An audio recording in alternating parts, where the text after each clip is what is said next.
Assalamualaikum warahmatullahi wabarakatuh. Salam, Om Swastiastu, Namo Buddhaya, Salam Kebajikan.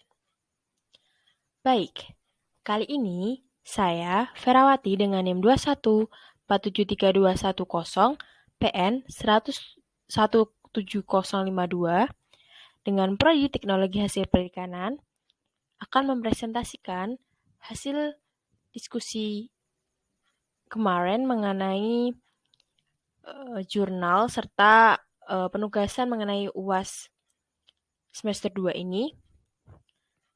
Yang saya hormati Bapak Irwan Endrayanto serta teman-teman yang berbahagia dimanapun kalian berada dengan waktu yang berbeda. Oke, kali ini saya Ferawati akan mempresentasikan mengenai minat pemuda tani terhadap transformasi sektor pertanian di Kabupaten Ponorogo. Next.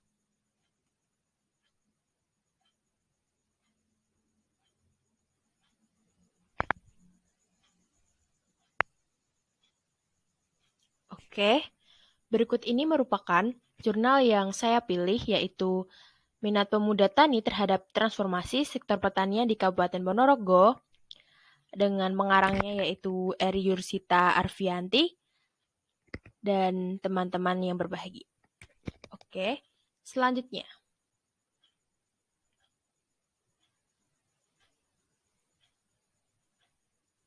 Baik, tujuan penelitian dari jurnal tersebut yaitu untuk menentukan faktor-faktor yang menyebabkan rendahnya minat pemuda tani di sektor pertanian. Baik, selanjutnya.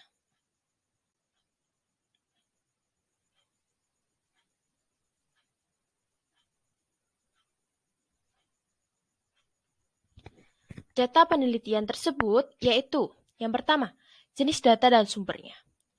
Jenis data dan sumbernya yaitu kualitatif. Mengapa demikian?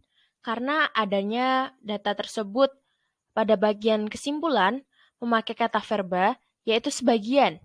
Dan data ini diamati serta dicatat dengan survei langsung atau observasi. Baik, selanjutnya.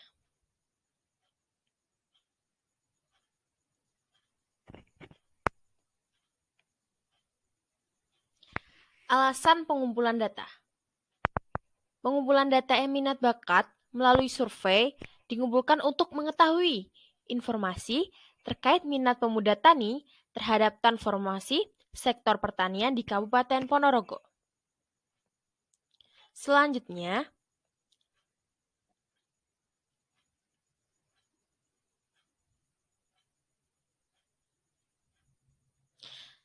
yaitu teknik sampling yang digunakan. Pada jurnal ini yang digunakan yaitu ada 3 teknik. Yang pertama, teknik sampling statistik yang digunakan yaitu multi-stage sampling merupakan cluster sampling untuk menentukan tempat pengambilan sampel. Yang kedua, pengambilan sampel menggunakan proportional stratified random sampling yang membagi suatu populasi menjadi beberapa bagian atau subpopulasi. Bisa dikatakan menjadi kelompok. Yang ketiga, pemilihan responden dilakukan secara accidental sampling, dilakukan dengan menemui responden pada tiap desa yang terdapat banyak migran. Next.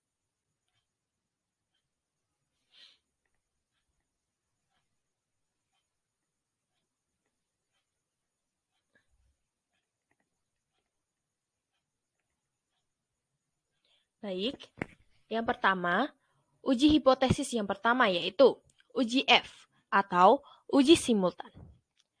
Uji simultan ini dilakukan untuk menunjukkan apakah semua variabel yang digunakan memiliki pengaruh yang signifikan terhadap variabel Y, yaitu minat bertani. Hasil yang diperoleh menunjukkan bahwa H0 ditolak, yang menyatakan bahwa secara serentak atau simultan, variabel pendapatan, lingkungan keluarga, lingkungan masyarakat, dan status sosial berpengaruh secara nyata terhadap minat bertani. Baik, next.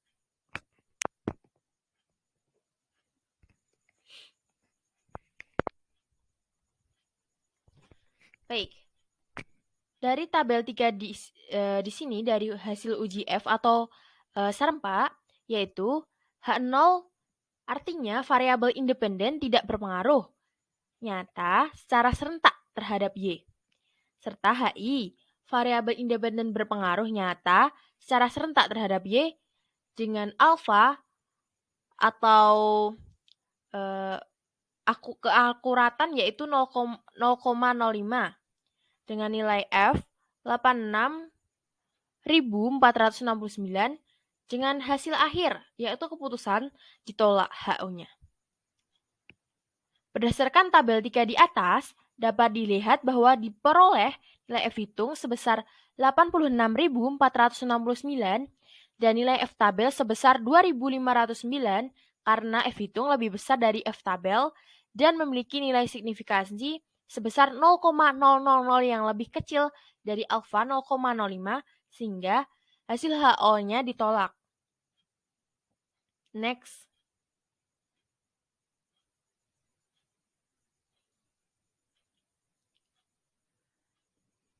Baik, saya ingin menjelaskan lebih lanjut mengenai hasil uji F atau uji serempak ini, yaitu arti dari bahwa secara simultan atau serentak itu variabel pendapatan X1, lingkungan keluarga X2, lingkungan masyarakat X3, dan status sosial X4 berpengaruh secara nyata terhadap variabel Y, yaitu minat bertani. Oke. Mari kita lanjutkan. Next.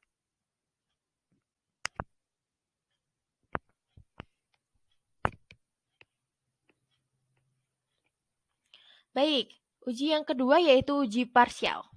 Uji T atau uji parsial dilakukan untuk mengetahui apakah masing-masing variabel independen pembentuk model regresi secara individu memiliki pengaruh yang signifikan terhadap variabel dependen.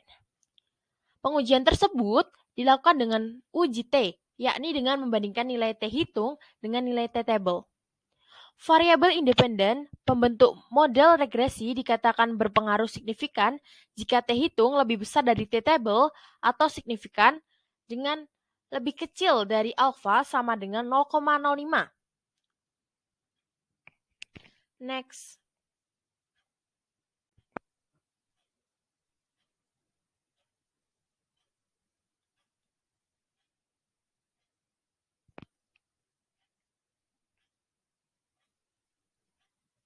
Baik, bisa dilihat dari tabel uji hipotesis koefisien regresi variabel independen, yaitu di sini T-table-nya 5% dengan nominal 1996 dengan p-value pada X1 dan X4 yaitu 0,000, pada X2 yaitu 0,071 serta X3 0,039 dengan T hitung yang berbeda-beda yaitu pada X1 6576 dengan X2 1834, X3 2104, X4 5303 dengan keterangan bahwa X1, X3, dan X4 bersifat signifikan dengan X2 bersifat tidak signifikan. Pada variabel X1 yaitu pendapatan memiliki statistik uji sebesar 6576 dengan p-value sebesar 0,000. Dengan nilai statistik uji atau T hitung tersebut lebih besar daripada T table yaitu 6576 lebih besar dari 2064 dan nilai p-value lebih kecil dari alfa 0,05. Pengujian ini menunjukkan bahwa H0 ditolak sehingga dapat disimpulkan bahwa variabel pendapatan X1 berpengaruh secara signifikan atau nyata terhadap variabel Y minat bertani. B. Variabel lingkungan keluarga X2 memiliki statistik uji T sebesar 1834 dengan p-value sebesar 0,071 dengan nilai statistik uji yaitu T hitung tersebut lebih kecil daripada T table yaitu 1834 lebih kecil dari 2064 dan nilai p-value lebih besar dari alfa 0,05.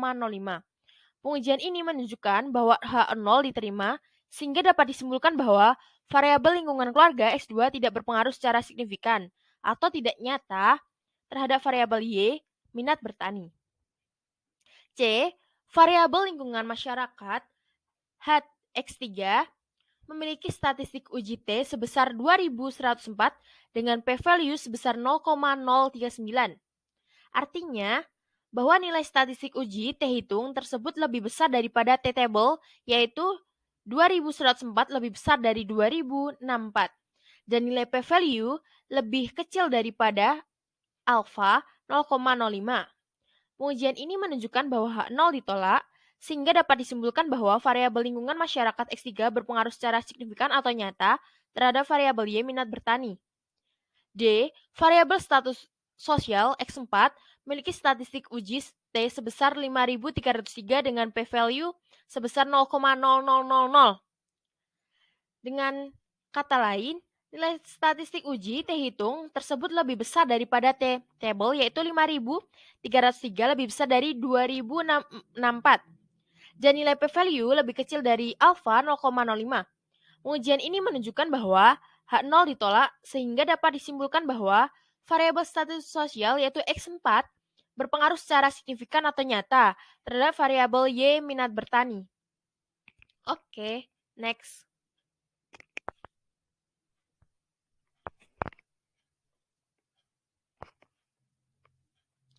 Oke, yang ketiga yaitu uji dominan. Uji dominan dilakukan untuk menentukan variabel independen yang paling berpengaruh terhadap variabel Y, yaitu minat bertani, dapat dilakukan dengan membandingkan koefisien regresi atau beta antara variabel yang satu dengan yang lain. Variabel yang paling dominan, pengaruhnya adalah variabel yang memiliki koefisien regresi yang paling besar terhadap variabel Y, yaitu minat bertani. Oke, next.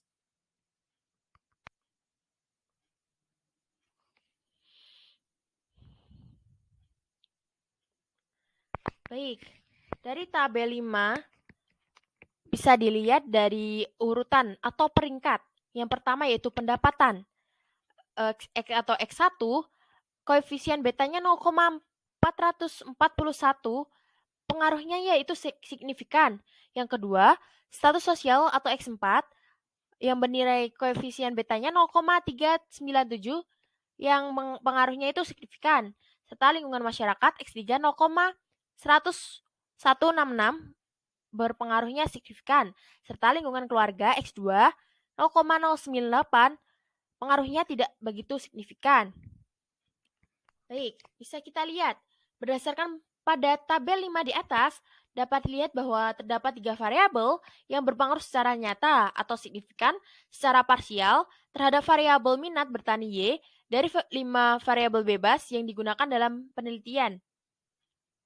Variabel pendapatan atau X1 merupakan variabel yang memiliki koefisien terstandarisasi beta paling besar, yaitu sebesar 0,441. Hal ini menunjukkan bahwa variabel minat bertani yaitu Y lebih banyak dipengaruhi oleh variabel pendapatan X1. Koefisien yang dimiliki oleh variabel pendapatan X1 bertanda positif, yang berarti jika terjadi peningkatan pada variabel pendapatan X1, maka terjadi peningkatan pula pada variabel minat bertani, yaitu Y. Dan sebaliknya, jika terjadi penurunan pada pendapatan X1, maka terjadi penurunan juga pada variabel minat bertani Y. Oke, selanjutnya,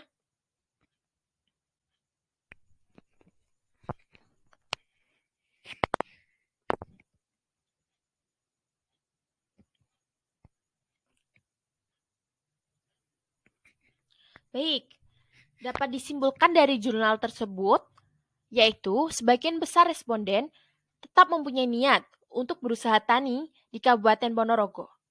Yang kedua, variabel lingkungan keluarga berpengaruh tidak signifikan. Yang ketiga, variabel pendapatan memiliki pengaruh yang paling besar dibanding variabel yang lain. Selanjutnya,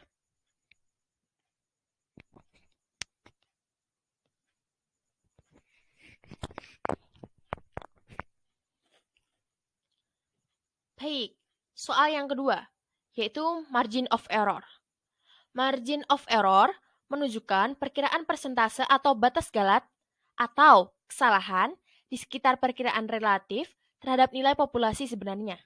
Misalnya, interval kepercayaan 90% dengan margin kesalahan 5%, berarti hasilnya berada pada 5% dari nilai populasi sebenarnya, 90% dari waktu. Margin of error dapat memungkinkan perusahaan atau organisasi untuk yakin dengan hasil persentase tertentu dari waktu. Margin of error dapat membantu menentukan seberapa akurat sampel dari populasi tertentu. Margin of error paling sering digunakan untuk menginterpretasikan data yang disimpulkan melalui survei. Semakin kecil margin of error, maka data yang kita olah berarti semakin akurat. Baik, next.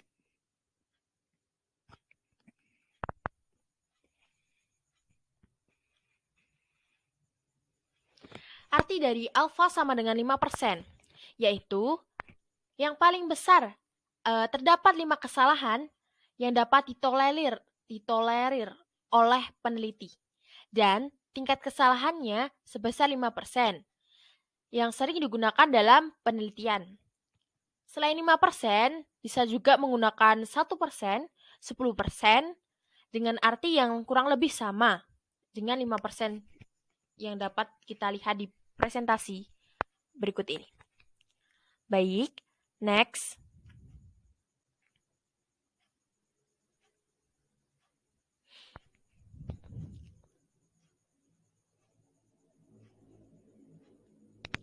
Oke, pada soal kedua ini yaitu jika diketahui jumlah anggota dari populasi adalah 1000, tentukan jumlah sampel yang diperlukan. Untuk kali ini, saya memakai dua rumus karena pada akhirnya hasilnya akan sama. Yang pertama, sampel ini menggunakan rumus Slovin. N sama dengan N besar per 1 plus N kali E kuadrat, yang berarti N kecil merupakan jumlah elemen atau anggota sampel, sedangkan N besar yaitu jumlah elemen atau anggota populasi. Dengan E, error level atau tingkat kesalahan, yaitu yang umum digunakan yaitu 1%, 5%, serta 10%. Baik, selanjutnya.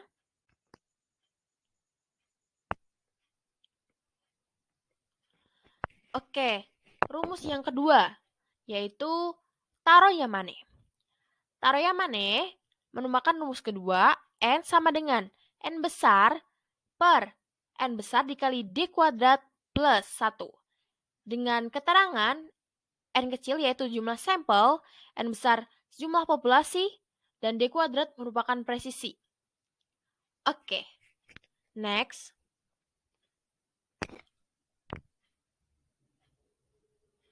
Baik, saya akan menjelaskan mengenai soal yang diberikan untuk ujian akhir semester. Perhitungan jika diketahui jumlah anggota dari populasi adalah 1000. Berarti N di sini N besar, maksud saya, yaitu populasinya berarti 1000. Tentukan jumlah sampel yang diperlukan. Yang pertama menggunakan rumus Slovin. Rumus Slovin sendiri yaitu N kecil sama dengan N besar per 1 plus N besar dikali E kuadrat. E di sini merupakan elemen atau tingkat kesalahan. Yang dipakai di sini yaitu 5%. Baik, N sama dengan 1000 per 1 plus 1000 dikali 0,05 kuadrat. Baik, 1000 per 1 plus 1000 dikali 0,0025. Berarti N sama dengan 1000 per 1 plus 2,5. Artinya, N sama dengan 1000 per 3,5. Dengan hasil 285,7142857143. Jika dibulatkan menjadi N 286. Artinya, N mendekati 286. Baik, ketika memakai rumus Taro-Yamane, N sama dengan N besar per N besar dikali D kuadrat plus 1. N sama dengan 1000, N di sini merupakan jumlah populasi per N dikali 0,05 kuadrat plus 1. 0,05 kuadrat di sini yaitu presisi. 1000 dibagi 2,5 tambah 1, yang berarti 1000 per 3,5. Berarti hasilnya yaitu sama dengan rumus Lovin tadi, 285,714285714. Dengan kata lain, N mendekati 286. Next.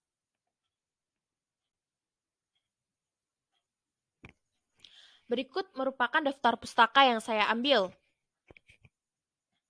Next. Terima kasih. Kurang lebihnya mohon maaf. Wassalamualaikum warahmatullahi wabarakatuh. Hum sati sati hum. Selamat malam.